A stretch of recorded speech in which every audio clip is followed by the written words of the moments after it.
the coldest night of the year, 17 January 1950. At around 7:30 p.m., employees of the security firm Brink Incorporated in Boston, Massachusetts were packing and calmly closing for the night, returning sacks of undelivered cash, checks and other material to the safe that was located on the second floor. A cargo van pulls up at the entrance of the building. 8 men got out the vehicle, heavily disguised with Halloween masks and armed with weaponry. They quietly entered the building without anyone spotting them. One of the Brink's employees was about to make some coffee until a revolver was placed on their head. "Don't do anything stupid. Calm down, you are being robbed." That is what the robber said. Shocked and scared, the employee did as he was told. One of the robbers quickly asked him to call out the other employees to come to the first floor. The employee did as he was told and called all 4 names of the employees. They quickly rushed downstairs to see 8 men with guns. One wrong move, then your friend dies. What was conspiring here would later be considered one of the greatest robberies that ever took place in Boston history. They stole about $2.7 million in cash and checks. While this might seem like a successful robbery, on the contrary, it actually was the opposite.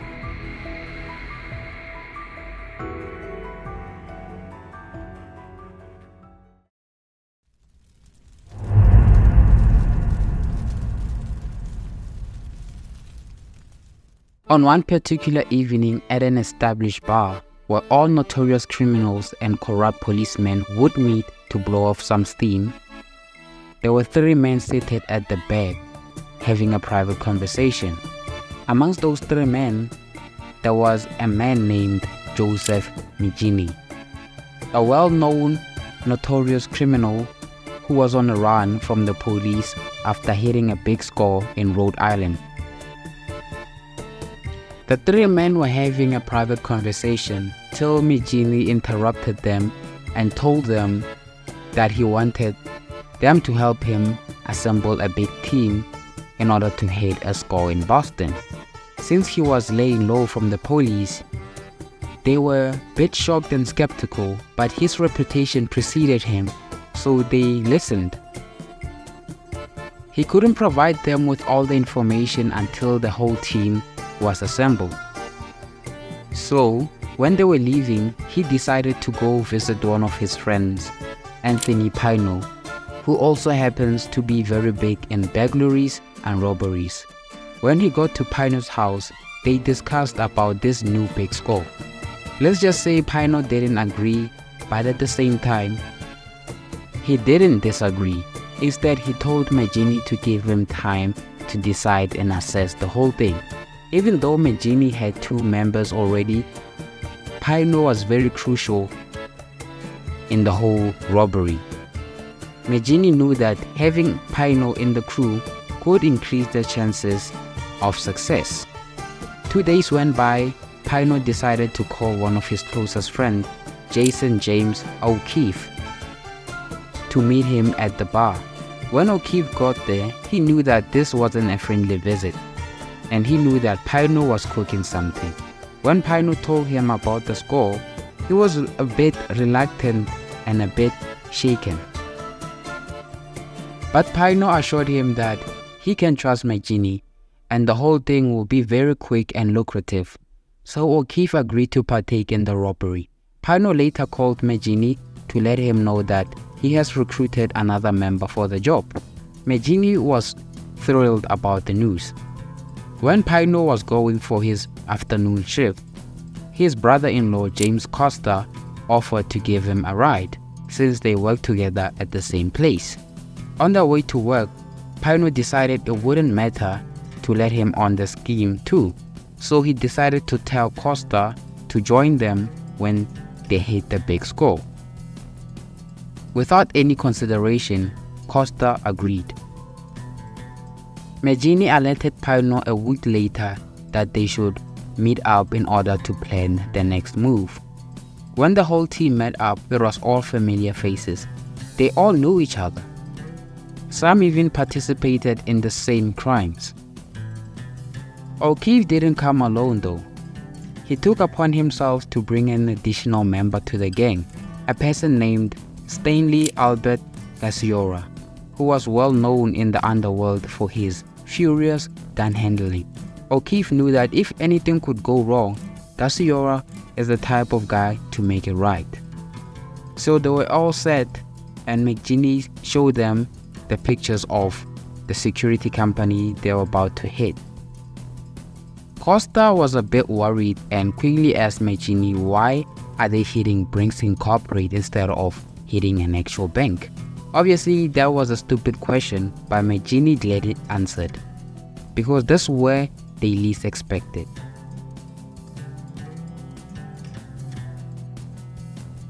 He was taking out the place for several months. But without him knowing, the Brink Incorporate decided to move from Federal Street to Prince Street in Boston. So upon this new intel, he had to scrap his already made plan and needed a new plan.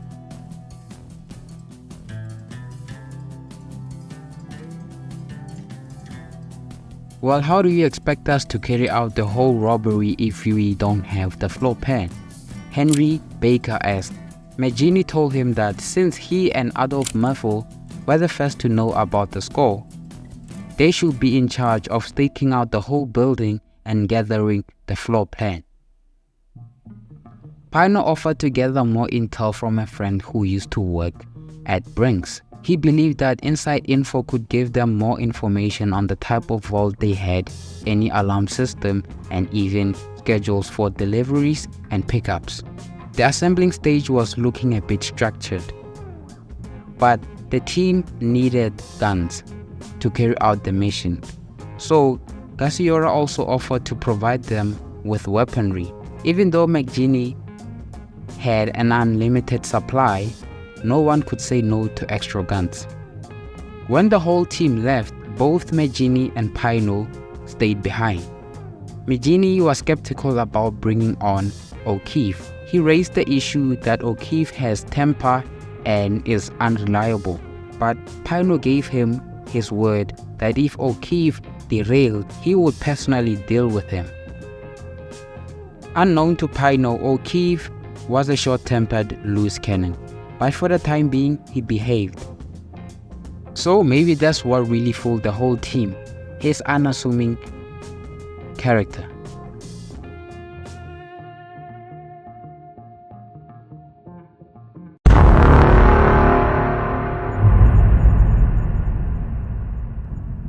Since the Brinks Incorporate moved its location to a new one, Baker and Muffle decided it would be best if they just did a single visit. So on a Thursday afternoon, both men took a walk near the building to just watch over and see who was in the building. Well, this wasn't enough on its own, so Muffle did the unthinkable and decided to enter the building. The employees were a bit hostile at first because that's a secure facility, but Muffle promised them that he was new and was scheduled to start working the following week. Obviously he was lying, but some of the employees believed him. He took note of 5 doors that were in the building and a nearby bazaar that was closely located in the entrance. When they returned back to the lair with the new intel, it was clear to McGinnis that they should all go there when everyone has left. So they waited hours till the last worker clocked out. The gang quickly snooped in by the back. Pino was strictly concerned with the 5 doors and the bazaar. McGinnis told him that he knew a locksmith who could make keys for them. All they had to do was take the lock cylinders. So they decided to remove the lock cylinders from the door. Pino and O'Keefe quickly went to the key shop to get copies of the keys that opened the door. Clearly the locksmith couldn't make all 5 keys at the same time. Pino saw it fit that they should come on separate occasions and remove one cylinder at a time. And even though that was risky, it was the only option they had at the time. The gang that was left in the building carefully studied all the information concerning bricks, schedules, and shipments. They made it their primary part of the casing stage because they knew that understanding how the company operates internally would give them the edge over how the robbery would go. They studied the whole schedule to a point that they know who was working and at what time would they clock out. But one thing that they really wanted to deeply understand was the alarm system. They knew that understanding how it works could be of help later on. So the gang left the building and McGinnis told both O'Keefe and Garciora to look for the protective plan that Brink's Incorporate used. So several weeks went by. Both O'Keefe and Garciora got intel that a company in Boston could be responsible for protecting the Brink's building. So they did what any criminal would do. They broke into the protective alarm company in Boston to get a copy of the plans. They took the plans to the gang, but after reviewing them, they just were not helpful. So they later had to return them in the same manner. The plan was falling into place, but they still didn't have the getaway car. It was clear that none of them would offer their own cars in this scenario, so they saw it fit that stealing one could be the solution. They all agreed that they should steal a car that is in good condition. So the first week of November 1949, a man who worked at a Ford dealership reported that a green Ford stake body truck was missing to the police. It was clear that the gang had something to do with the sudden missing car. Since the police were alerted, they couldn't drive around with the truck. So Pino decided that it should be best if they hide the vehicle at a warehouse outside Boston for the time being. During December 1949, the gang went over the escape route one more time and practiced for hours until they got it perfect. In the first week of January 1950, Costa was placed on the roof of a building to look over the Brink's building. He was placed in charge to determine the most favorable time for the robbery. He witnessed well over 1,000 people approaching the Brink's building. Clearly, this wasn't considered favorable, so he saw it fit to postpone the attempt on that particular night. On 12 January 1950, Costa went on another lookout in hopes to see a perfect opening, but then again, it was no avail.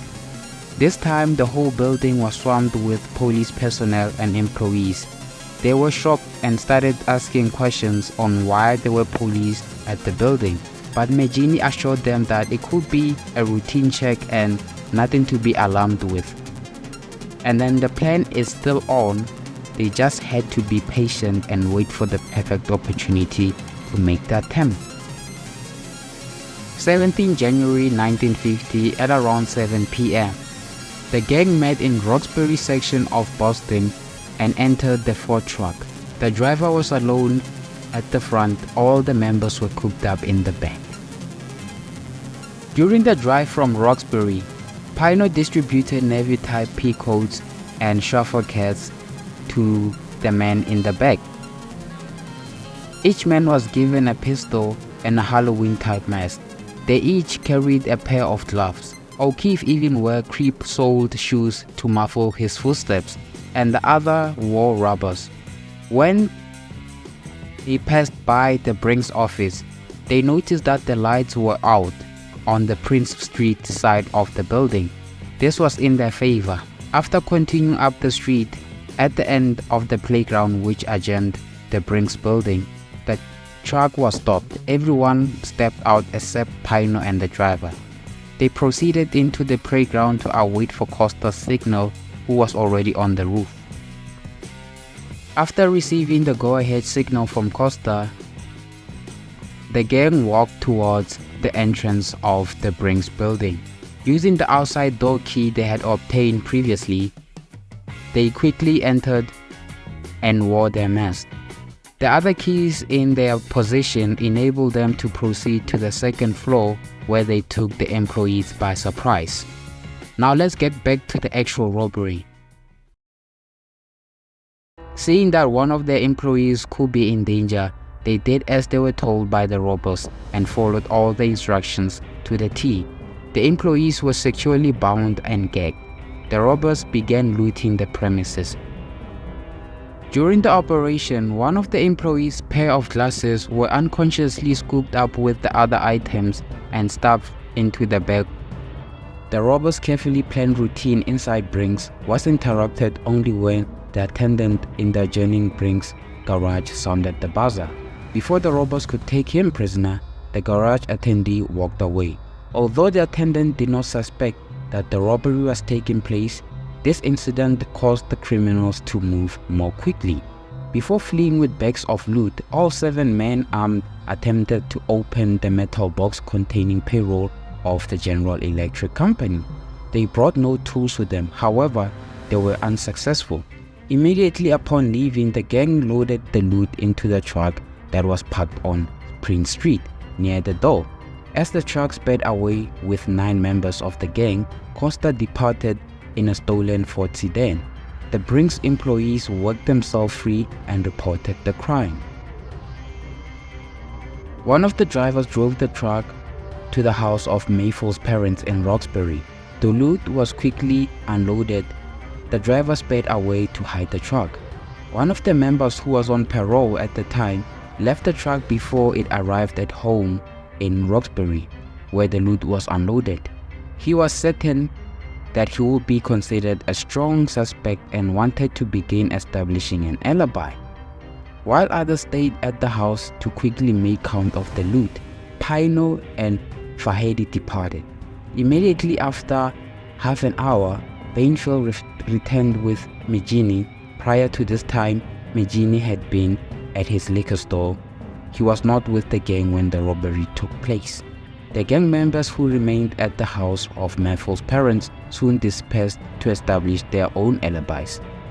Before they left, however, approximately $380,000 was placed in a coal hamper that was removed by Baker for security reasons. Pino and Richardson and Costa each took $20,000, which was noted on the score sheet. Before removing the remainder of the loot from the house on January 18, 1950, the gang members attempted to identify any incriminating items. Extensive efforts were made to detect pencil markings and other notations on the currency that the criminals thought might be traceable to Brink's, even fearing that new bills might be linked with the crime. McGinnis suggested a process of aging the new money in a hurry. On the night of January 1950, O'Keefe and Gassiora received $100,000 each from the robbery loot. They put the entire $200,000 in the trunk of O'Keefe's car. Subsequently, O'Keefe left the car and the $200,000 in a garage on Blue Hill Avenue in Boston. During the period immediately following the robbery, the heat was on O'Keefe and Gassiora. When he and Gassiora were taken into custody by state authorities during the later part of January 1950, O'Keefe got the word out to McGinnis to recover his money and his car. A few weeks later, when O'Keefe went to retrieve the share of his loot, it was given to him in a suitcase that McGinnis held. When he got home to count the money, he only had $98,000 and was in short of $2,000. O'Keefe had no place to put the money, so he trusted Mayfield to keep safe for him, except for the $5,000 that he took before placing the loot in Mayfield's care. Unknown to him, that would be the last time he ever saw his money, as Mayfield claimed that the money was stolen, but the other members believed that Mayfield spent O'Keefe's money. O'Keefe was bitter about a number of matters. First, it was the money. Secondly, it was that the pieces of the car that was stolen were placed on the dumpster near his house. and he generally regretted having become an associated member with the gang. June 2, 1950, O'Keefe and Garciora left Boston by car for the alleged purpose of visiting the grave of Garciora's brother in Missouri. Apparently, they had planned a leisure trip with abundance of extracurricular activities. On 12 June 1950, they were arrested at Towanda, Pennsylvania, and guns and clothing that were the loot from the burglaries at Kane and Codersport, Pennsylvania, were found in their possession. Following the arrest, a former bondsman in Boston made frequent trips to Towanda in an unsuccessful effort to secure their release on bail. On September 8, 1950, O'Keefe was sentenced to 3 years in Bradford County Jail at Towanda and fined over $3,000 for violation of Uniform Firearms Act. Although Garciora was acquitted for the charges against him in Towanda, he was removed to McGinnis County in Pennsylvania to stand trial for burglary and receiving stolen money.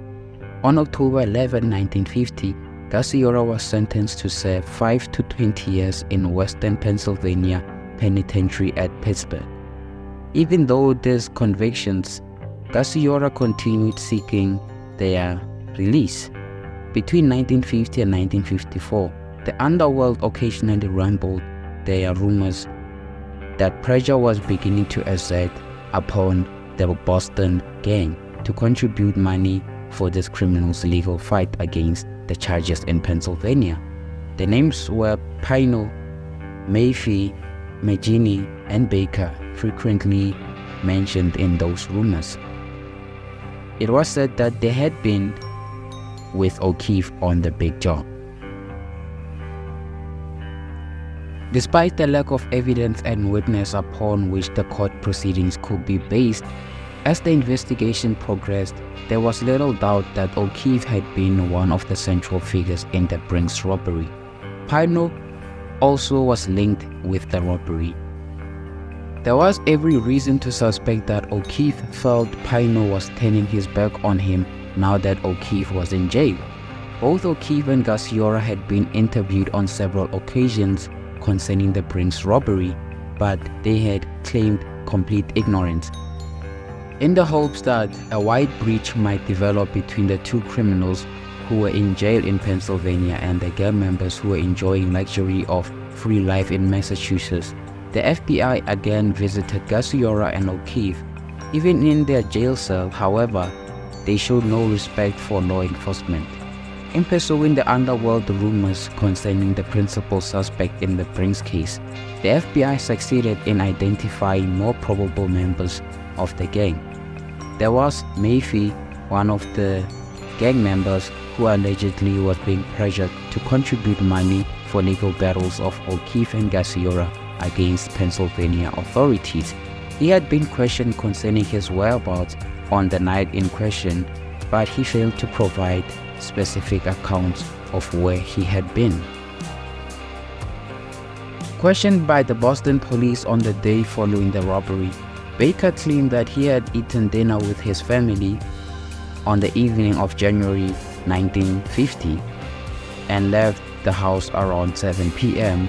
to walk around the neighborhood for about 2 hours. Since he claimed to have met no one and had stopped nowhere during his walk, he actually could have been doing anything on the night of the crime.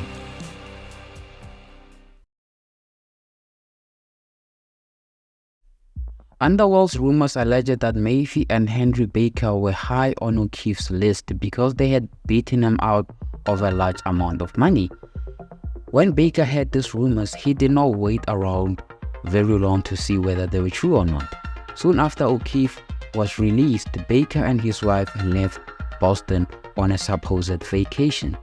O'Keefe paid his respect to other members of the Brink's gang in Boston on several occasions in spring of 1954. It was obvious that the agents handling the investigation, he was trying to solicit money from the gang. He was so cold and persistent in the dealings with his co-conspirators that the agents hoped that he might be attempting to obtain a large sum of money, perhaps his share of the Brink's loot. During the weeks, O'Keefe renewed his association with a Boston racketeer who had been actively solicited funds for the defense of O'Keefe and Garciora in 1950. Soon the underworld rang with stunning news concerning this pair. It was reported that on 18 May 1954, O'Keefe and his racketeer took Vincent Costa to a hotel and held him for ransom.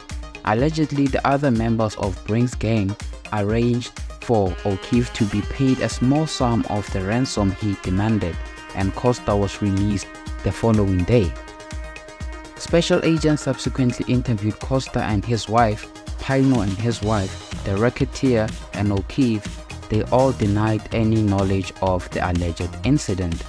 Nonetheless, the several members of Brink's gang were visibly shaken and appeared to be abnormally worried. 2 weeks of comparative quietness in the gang members' life were shattered on 5 June 1954 when an attempt was made on O'Keefe's life. The Boston underworld rumbled with reports that a car pulled alongside O'Keefe in Dorchester, Massachusetts during the early mornings. Apparently suspicious, O'Keefe crouched low in the front seat of his car when the bullets were piercing the windshield. A second shooting incident occurred on the morning of 14 June 1954 in Dorchester, Massachusetts, when O'Keefe and his racketeer friend paid a visit to Baker. By this time, Baker was suffering from a bad case of nerves. Allegedly, he pulled a gun on O'Keefe. Several shots were exchanged between the two men. None of them got hurt and Baker fled the scene. Third attempt on O'Keefe's life was made on 16 June 1954. The incident took place in Dorchester, involving the firing of more than 30 shots. O'Keefe was wounded in the chest and the wrist, but he managed to flee the scene with his life. The police who arrived to investigate found a large amount of blood and a man-shattered wristwatch and a .45 caliber pistol at the scene. 17 June 1954, the Boston police arrested Elmer Trigger and charged him with possession of a machine gun. Subsequently, this gun was identified as having been used in the same attempt to take O'Keefe's life. Trigger was a professional killer and allegedly had been hired by the underworld associates of O'Keefe to assassinate him. After being wounded, O'Keefe decided it was time to disappear, but he was later arrested in August 1954 at Leicester, Massachusetts. He was turned over to the Boston police, who held him for violating his probation on a gun-carrying charge. O'Keefe was sentenced to serve 27 months in prison. As a protective measure, he was incarcerated in Hampden County in Springfield, Massachusetts, rather than a county jail in Boston.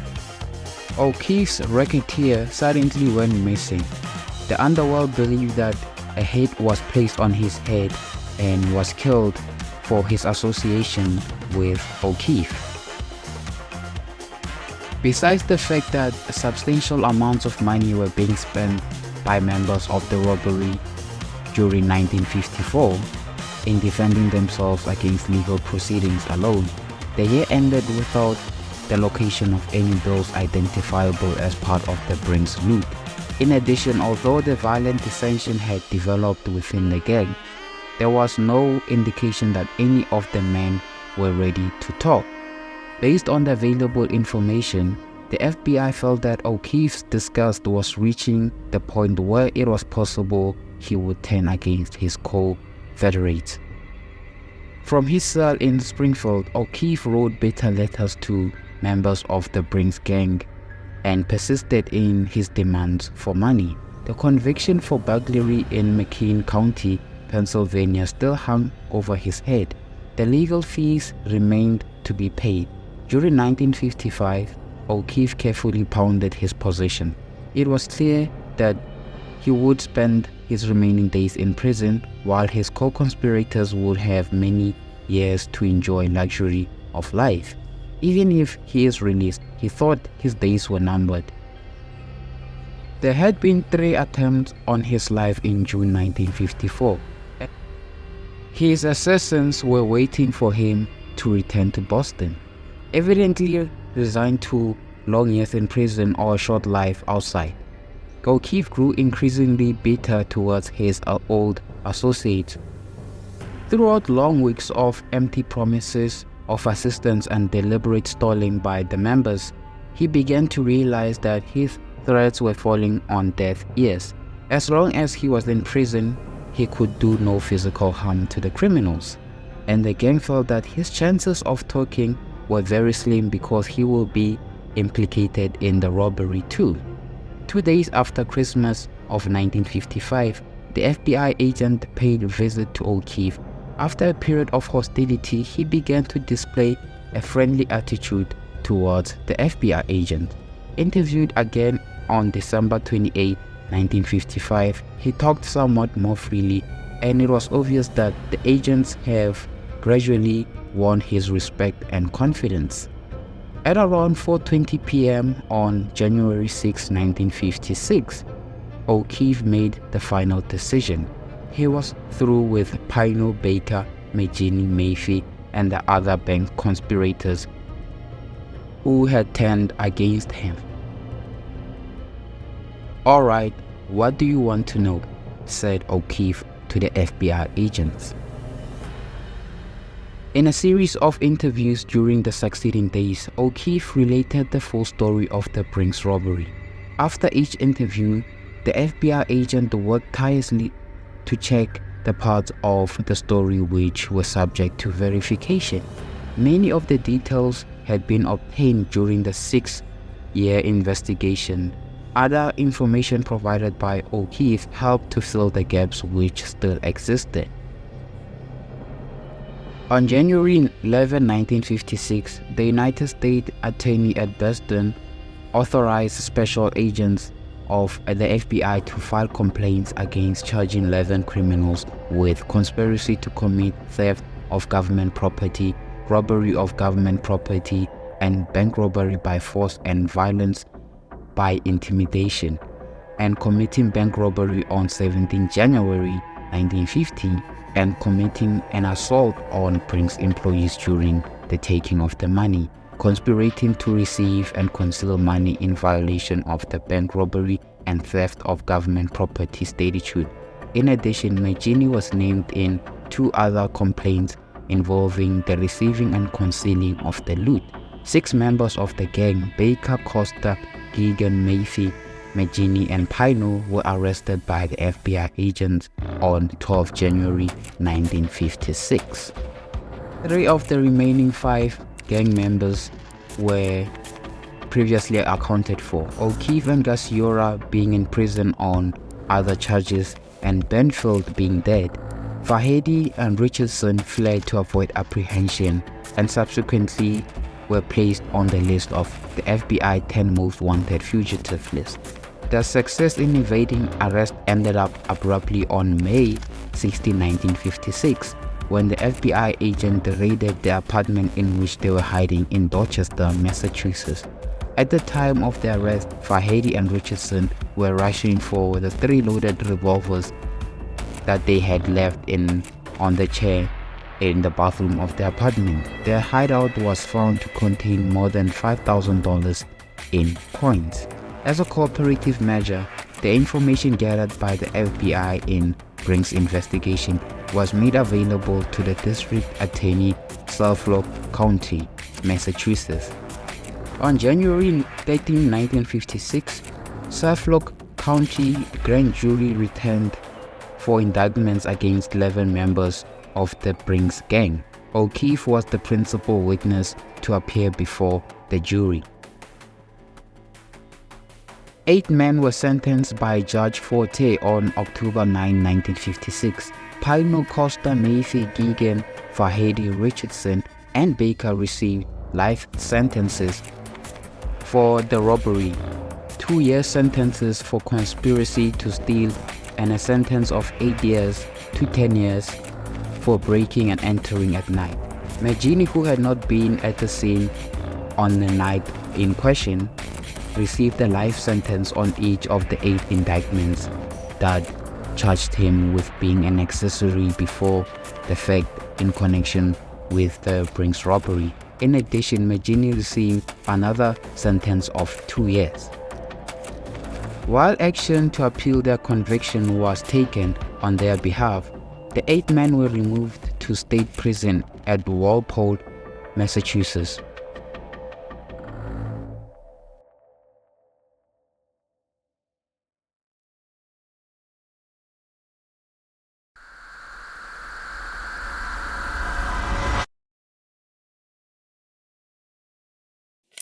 The takeaway I have from this video is that don't outsmart your co-conspirators. It just doesn't end well. For a brief time, they managed to get away with the crime, but a bitter gang member decided to rat them out. Do you think what was done by O'Keefe was justifiable?